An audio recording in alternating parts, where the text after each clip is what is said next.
जय हिंद अभ्यर्थियों, शिक्षार्थियों, विद्यार्थियों।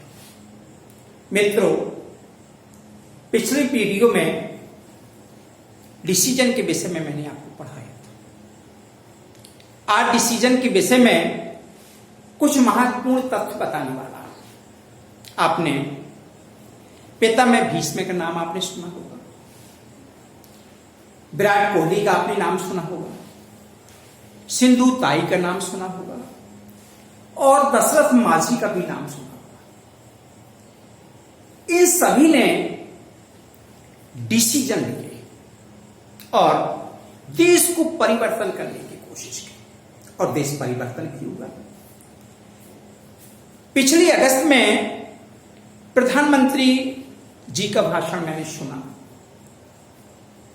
90 मिनट के भाषण में 40 मिनट राजनीति से ओतप्रोत था। 40 मिनट के बाद में जो भाषण में था वह एक सपना साकार करने के लिए था। आइयो मित्रों, हम एक सपना साकार करें, एक प्रतिज्ञा को पूरा करने की कोशिश करें। आज का जो टॉपिक है सपने को साकार करने के लिए प्रबंधन मैनेजमेंट के अंतर्गत डिसीजन कैसे लिए जाते हैं, इसके विषय में आओ सीखें। डिसीजन का मूल बिंदु होता है ईश्वर। यदि आपके पास आस्था और विश्वास है तो आप एक बेहतरीन सपना आप देख सकते हैं। बड़ा से बड़ा सपना आप देख सकते हैं और उसको साकार करने के लिए आपको समर्पण की जरूरत है। समर्पण जिस प्रकार से मर्जी से नहीं गर्जी से कार्य होता है। सपना को साकार करना है तो आपको मर्जी से साकार नहीं होगा, जबकि आपको गर्जी से होगा। माने गर्ज का अर्थ कि आपको क्या गर्ज। जैसे आपको चंद्रगुप्त मौर्य चाणक्य पर समर्पित थे, हनुमान जी रामचंद्र जी पर समर्पण थे, अर्जुन श्री कृष्ण पर समर्पित थे। लेकिन हनुमान जी अपने गुरु से क्यों नहीं पूछा, क्यों नहीं कहा, क्यों का उत्तर जानने की कोशिश क्यों नहीं की? और अर्जुन ने भगवान श्री कृष्ण से क्यों कर बहुत सारे क्वेश्चन किए और एक गीता को जन्म दे दिया। आज आप देखते होंगे कि जगह जगह पर हनुमान जी की मंदिर हैं और अर्जुन का एक भी मंदिर नहीं। हमें किसी से कुछ भी नहीं पूछना है। हमारे अंदर एक पावर ऑफ एनर्जी है डिसीजन की। यदि हम 95 से 5% में आना चाहते हैं तो हमें आपको डिसीजन लेना पड़ेगा। डिसीजन से हम दुनिया को बदल सकते हैं। आइए देखें आप समर्पण। यदि समर्पण है, स्नेह है, क्षमता है तो हम किसी भी योजना को, किसी भी सपना को हम साकार कर सकते हैं। जानकारियां एकत्र करने से कोई लाभ नहीं होता है। उन जानकारियों से हमारी उपलब्धि क्या है, हम किस प्रतिशत पर हैं, उस संभावित प्रतिशत के आधार पर हम निर्णय लेते हैं। और निर्णय के लिए हमें सिर्फ बाकी रास्ते हमारे सभी बंद हो जाते हैं। सिर्फ एक ही रास्ता दिखाई देता है, वो है आपका लक्ष्य। क्योंकि निर्णय वही व्यक्ति लेता है जिसको लक्ष्य तक पहुंचना होता है। और लक्ष्य तक पहुंचने के लिए हमारे मंदिर पर एक ब्लूप्रिंट तैयार होता है और उस ब्लूप्रिंट को पूरा करने के लिए हम दौड़ते जाते हैं और उस दौड़ में हम अपने सपनों को साकार करने के लिए कोशिश करते हैं। आइए हम मैनेजमेंट इन एजुकेशन के अंतर्गत हम डिसीजन को कैसे टेकिंग करते हैं, कैसे हम क्रमबद्ध से उसको सीखते हैं। देखें आप, नंबर 1 है उद्देश्य निर्धारित करना। डिसीजन लेने के बाद आपको एक उद्देश्य आपको निर्धारित करना होगा। उस उद्देश्य को या वो समस्या को हमें परिभाषित करना होगा। परिभाषित करने के बाद हम तथ्यों को तथा सूचनाओं को एकत्रित करके उसको संकलित आपको करना होगा और संकलित करके हमें एक ब्लूप्रिंट तैयार करना होगा, एक योजना की रूपरेखा को तैयार करना होगा। उस योजना का हमें परीक्षण भी करना होगा और मूल्यांकन भी करना होगा। परीक्षण और मूल्यांकन के बाद हम निर्णय को नियोजित ढंग से लागू कर सकते हैं।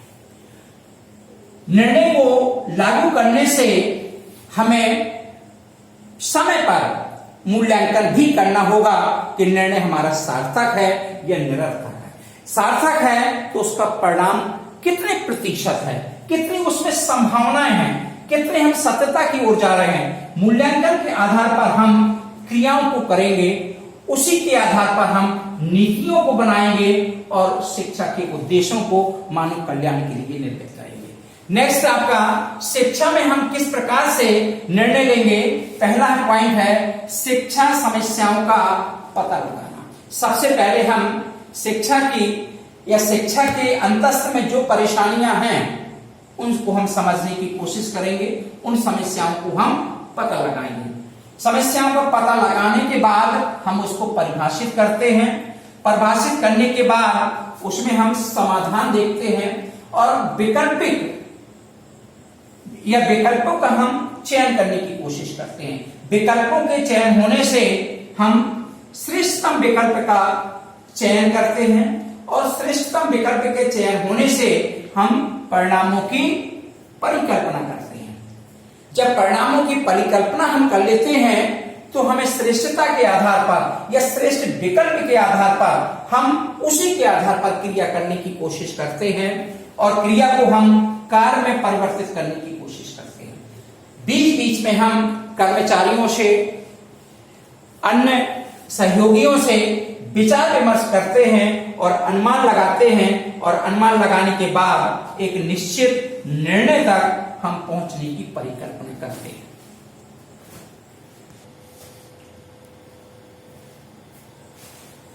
मित्रों, 5 जून से CTET, MP TET, UP TET की तैयारी करवाई जाएगी और इस तैयारी के अंतर्गत क्रम से आपको 30 क्वेश्चन तथा उन प्रश्नों के उत्तर की व्याख्या भी प्रोवाइड कराई जाएगी। आप उसको देखें, समझें और हमारे चैनल को सब्सक्राइब करें। आज उस टॉपिक के अग्रिम भाग में objectives of management in education के अंतर्गत जो बिंदु हैं वो इस प्रकार से हैं। पहला बिंदु है शैक्षिक नीतियों का निर्माण, संचालन तथा क्रियान्वयन। जिस शैक्षिक नीतियों के अंतर्गत हमको, आपको तथा प्रशासन को कार्य करना पड़ता है, उस शैक्षिक नीति में सबसे पहले निर्माण, संचालन तथा क्रियान्वयन की भूमिका होती है। उस भूमिका में यथोचित परिवेश को निर्मित किया जाता है। यथोचित जब परिवेश निर्मित हो जाता है तो उसमें हमें मानव संसाधन या ह्यूमन रिसोर्सेज को उत्पन्न करना होता है। एक प्रबंध तंत्र में मानव संसाधन, एक प्रबंध तंत्र में मानव संसाधन, भौतिक संसाधन तथा संस्था के लिए या प्रबंधन का ढांचा बनाने के लिए हमें वित्तीय व्यवस्था के साथ साथ में भूमि की आवश्यकता होती है, उपकरण की आवश्यकता होती है, संप्रेषण की आवश्यकता होती है, तकनीकी की आवश्यकता होती है। उसको पूरा करने के लिए हमें व्यक्तित्व का बहुमुखी विकास करना पड़ता है। शिक्षा का या शिक्षा प्रबंधन का जो मुख्य उद्देश्य है वो व्यक्ति का व्यक्तित्व विकास। व्यक्तित्व हमारे जीवन का एक महत्वपूर्ण अंग होता है। व्यक्तित्व विकास के बाद उत्तरदायित्व एवं जवाबदेही सुनिश्चित होती है। हमारे देश के लिए, हमारे समाज के लिए, हमारे परिवार के लिए क्या उत्तरदायित्व, क्या जवाबदेही है।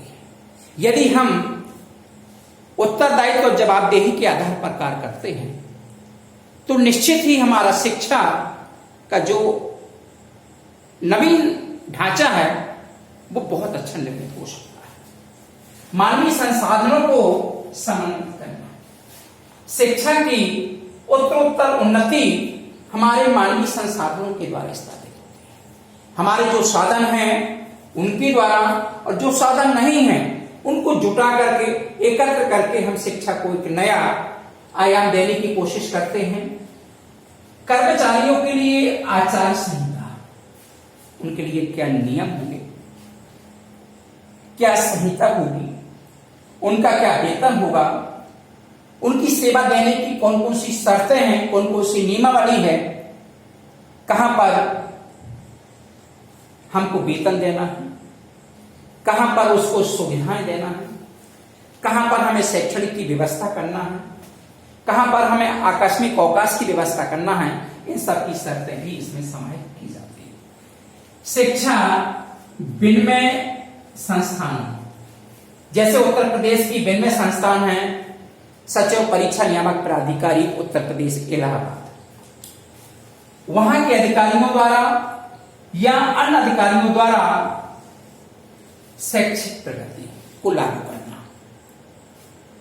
क्योंकि क्रमबद्ध तरीके से हमारी संस्थाओं का वर्गीकरण होता है। एक संस्था दूसरी संस्था पर निर्भर होती है और इन्हीं सभी संस्थाओं का एक मूल संस्था होती है, उसके हमें दिशा निर्देशों का पालन करना होता है।